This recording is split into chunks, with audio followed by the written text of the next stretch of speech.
Magandang gabi po, Brother Eli.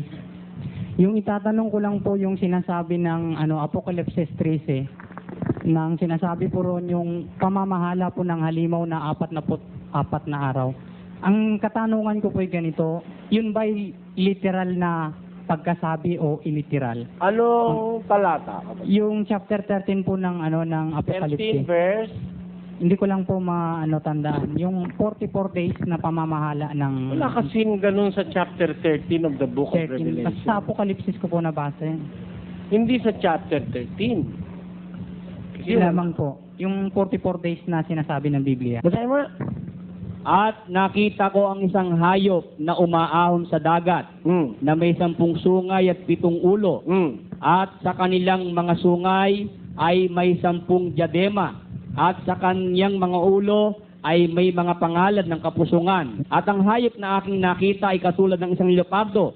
At ang kanyang mga paa ay gaya ng sa oso. At ang kanyang bibig ay gaya ng sa bibig ng leon.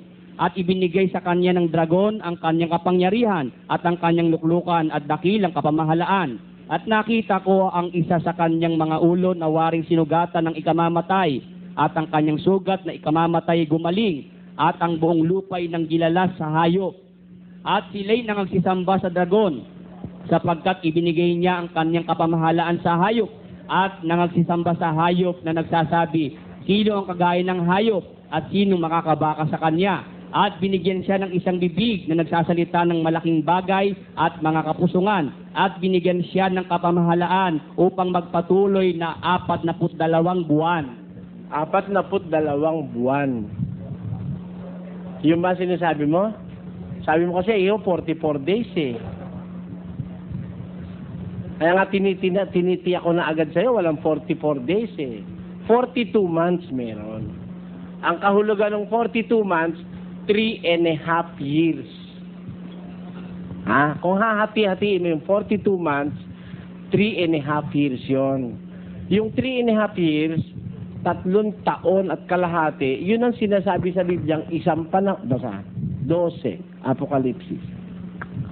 At sa babae ibinigay ang 2 pakpak ng agilang malaki upang ilipad sa ilang mula sa harap ng ahas hanggang sa kanyang tahanan na pinagkandilihan sa kanyang isang panahon at mga panahon at kalahati ng isang panahon. Tama?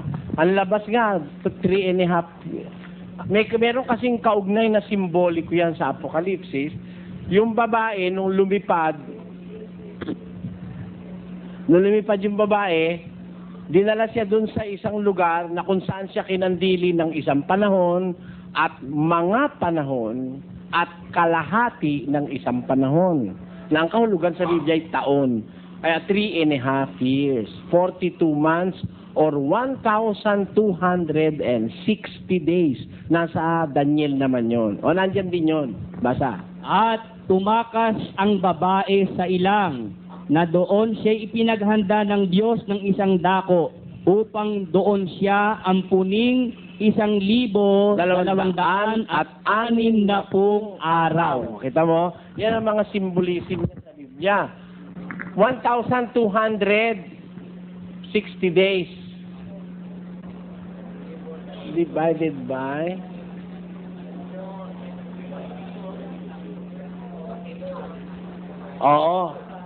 tama, 4 yun. 120. 60 divided by 12. 42. 42 months. 42 buwan. Ngayon, we are going to convert this into year. Divide by 12. 42 divided by 12 is 3. 36. 6. 3.6, hindi ba?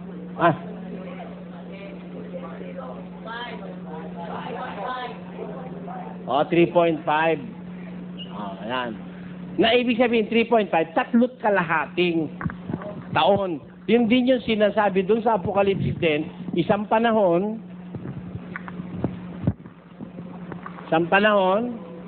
at plus mga panahon at kalahati ng isang panahon, which is equivalent to 3.5 years.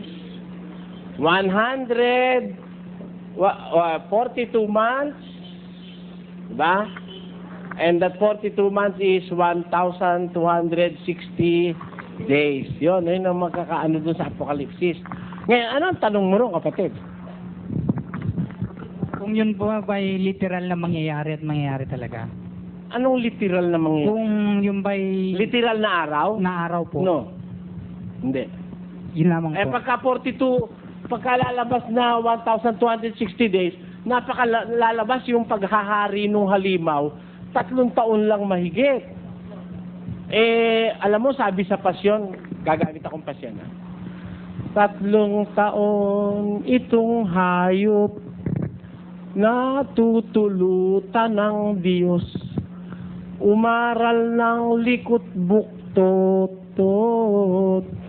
At saka naman sisipot si Elias at si Enoch.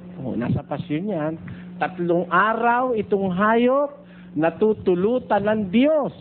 Umaral ng likot buktot at saka naman sisipot si Elias at si Enoch. Itong 2 propeta mangangaral sa lahat na nang hindi mapalamara ang katawat kaluluwa ng tanang anak ni Eva.